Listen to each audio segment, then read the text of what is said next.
Hello दोस्तों, यदि किसी व्यक्ति को एलर्जिक राइनाइटिस का प्रॉब्लम है, यानी ऐसे व्यक्ति को अगर एलर्जी की वजह से बार बार अगर जुकाम होता है बिना किसी इन्फेक्शन के अगर ये प्रॉब्लम हो रही है, तो वैसे व्यक्ति को क्या क्या चीज़ों को अवॉइड करना चाहिए, क्या क्या चीज़ें एलर्जी की टेंडेंसी को बढ़ा सकती है, आज बात करेंगे। एलर्जिक राइनाइटिस एक काफ़ी कॉमन प्रॉब्लम है, काफ़ी तरह की समस्या उत्पन्न कर सकता है। आज हम बात करेंगे कौन कौन सी चीज़ों से आप एलर्जी की टेंडेंसी को कम कर सकते हैं या कौन कौन सी चीज़ों को आपको अवॉइड करना चाहिए। टॉपिक पर जाने से पहले जो लोग हमारे चैनल पर नए हैं उन्हें रिक्वेस्ट करूँगा कि चैनल को सब्सक्राइब करें, वीडियोस को लाइक करें, शेयर करें, फॉलो करें, कमेंट करें। तो देखिए टॉपिक इंपॉर्टेंट है, किसी और चैनल पर नहीं मिलेगा, इसे एंड तक देखिएगा। चलिए शुरू करते हैं।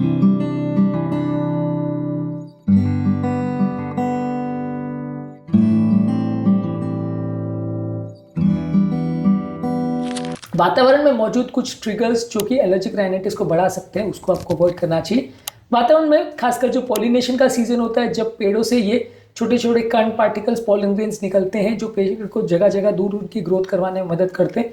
ये पॉलन ग्रेन जो पार्टिकल्स हैं ये ज़्यादातर स्प्रिंग में या ऑटम में ज़्यादा देखने को मिलते हैं। ज़्यादातर ये सुबह के टाइम, ज़्यादातर जब हवा बहुत तेज चल रही होती है तब देखने को मिलते हैं। इस टाइम पर आपको घर के अंदर रहने का प्रयास करना चाहिए, बाहर नहीं जाना चाहिए, घर के खिड़की दरवाजे बंद रखना चाहिए, नहीं तो इससे प्रॉब्लम ज़्यादा आ सकती है। इसके अलावा घर के अंदर अगर धूल और उसमें मौजूद माइट्स अगर है तो इससे प्रॉब्लम हो सकती है। तो आपको कारपेट्स को अगर क्लीनिंग कर रहे हैं तो उसको अवॉइड करना चाहिए, वैक्यूम क्लीन करना चाहिए। स्टफ टॉयज में कई बार बहुत ज़्यादा पार्टिकुलेट मैटर बैठ जाता है, बहुत भारी पर्दे नहीं रखने चाहिए, पर्दों में भी कई बार धूल बैठ जाती है। डस्ट प्रूफ कवर्स अपने पिलोज पर और अपने मैट्रेसेस पर यूज करिए, इससे भी पॉलेंस का प्रॉब्लम या डस्ट माइट्स का प्रॉब्लम कम होगा। वातावरण में मौजूद फंगस जो है वो भी प्रॉब्लम कर सकता है, इसलिए घर में ह्यूमिडिटी लेवल को कम रखिए, घर को प्रॉपर्ली क्लीन रखिए और डैम्प एरियाज में जहाँ पे मोल्ड या फंगस होता है वहाँ पे मत जाइए। जानवरों के बाल से प्रॉब्लम हो सकती है, पेट डैंडर से, तो जानवर को रेगुलरली क्लीन रखिए या तो जानवर ही मत रखिए घर पर, और उनको एटलीस्ट बेडरूम से या जिस व्यक्ति को प्रॉब्लम है उससे दूर रखिए। पोल्यूशन से खुद को बचाइए, वातावरण में मौजूद अगर पोल्यूशन है, धुआं है, उससे खुद को बचाइए।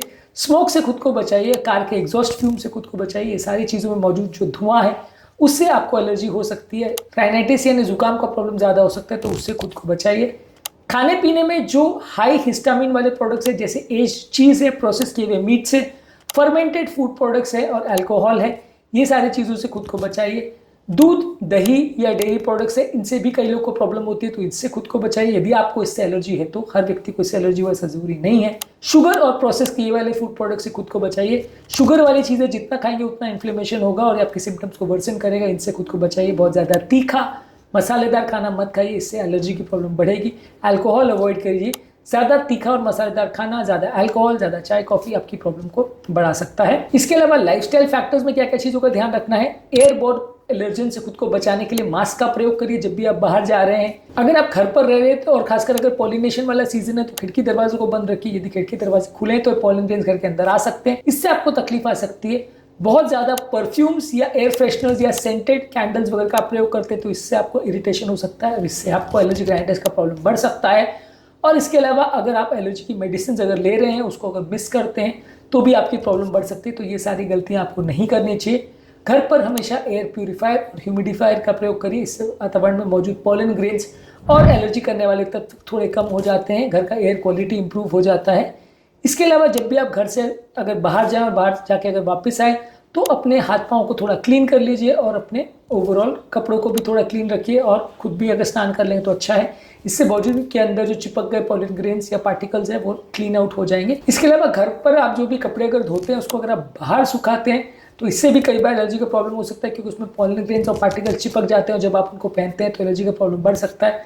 तो कोशिश करें कि जो भी कपड़े आप पहनते हैं उसको घर पर ही सुखाएं, अंदर ही रख के सुखाएं तो ज़्यादा अच्छा है। उससे पार्टिकुलेट मैटर उसमें ज़्यादा नहीं चिपकेगा, आपको प्रॉब्लम होने का चांस थोड़ा कम हो जाएगा। ये सारी बातों का आपको ध्यान रखने की आवश्यकता है यदि आपको एलर्जिक राइनाइटिस यानी एलर्जी की वजह से जुकाम का प्रॉब्लम है। आज के टॉपिक में हमने एलर्जिक राइनाइटिस संबंधित कुछ इंपॉर्टेंट टिप्स पर हमने बात करी। इसके अलावा एलर्जी कम करने वाले क्या क्या खाद्य पदार्थ या एलर्जी को बढ़ाने वाले कौन से खाद्य पदार्थ हैं, इस पर भी हमने अलग से वीडियोस किए हैं। इन्फ्लेमेशन को कम करने वाले और बढ़ाने वाले खाद्य पदार्थों पर भी वीडियोस किए हैं, इनको ज़रूर चेकआउट कर लीजिएगा, आपको इसको कंट्रोल करने में काफ़ी मदद मिलेगी। टॉपिक एंड करने से पहले जो लोग हमारे चैनल पर नए हैं उन्हें रिक्वेस्ट करूँगा कि चैनल को सब्सक्राइब करें, वीडियोज़ को लाइक करें, शेयर करें, फॉलो करें, कमेंट करें, पूरा